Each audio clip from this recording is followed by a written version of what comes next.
started doing spoken word about 10 years ago, but I haven't been on the mic in about 5, so bear with me. I'm going to do an oldie but goodie, but I'm going to start off with something new that I wrote called Ignorance Isn't Bliss, It's Just Convenient. I invite you all to listen, because I've got something to say. I've been exploring our zeitgeist and found that as Americans we live in complete ignorance and darkness. We are spooning under this blanketed false sense of security, and apparently that's okay with us. We've said, fuck the devil, and just handed our souls right over to our very own government. We smile plastic smiles, drive cars spewing poisons into our air, wear diamonds that have been washed in other people's blood, force children to do homework laced in lies, feed our families pesticides, toxins, steroids, then relax at the end of the night with a healthy dose of reality TV. The saying, ignorance is bliss, is a lie. Ignorance is nothing more than convenient and eventually deadly. I'm talking certain death to our mentality, spirituality, emotions, and in the end, our physical selves. We live only our government's American dream. We've become so distracted and numb to what's really important. We are officially a dumbed-down nation of androids. Don't tune out just yet. I still have something to say. It's a numbers game, 1 through 10. Stay with me, okay?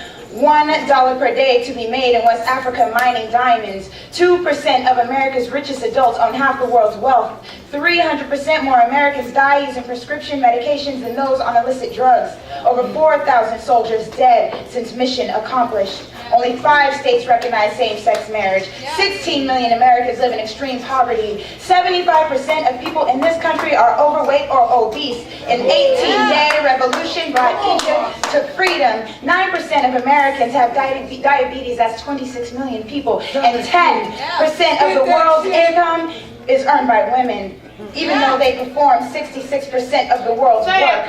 Me, no longer willing to turn a blind eye. Me, a red-blooded American who's not okay with this. Me, sincerely pissed the fuck off.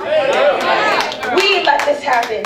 We let it be socially acceptable to not care. We piss on other people and walk over things lower than us because we've been bred to consider all things lower than us when you really can't get any lower than us. The few who run this country sit back like fat cats and laugh because they know even if you win the rat race, you're still nothing more than a fucking rat. Don't you dare move a muscle, because I got one more thing to say. This is my official plea to get moving, get thinking, get open, hungry, desperate, get fucking angry. Get your ass in the streets and strike chords in hearts and minds and souls. We'll never move mountains because we're content moving anthills. We'll never be great because we're too complacent with being good. Fuck mediocrity. Personally, I'm ready to be a great human being, living in a great country, surrounded by great minds who fight, revolt, march, scream, and yell when something's not right or something's not fair. There are actually some people in this world who think that being alive is a right. Breathing is a privilege, so let's start giving a shit. Thank you.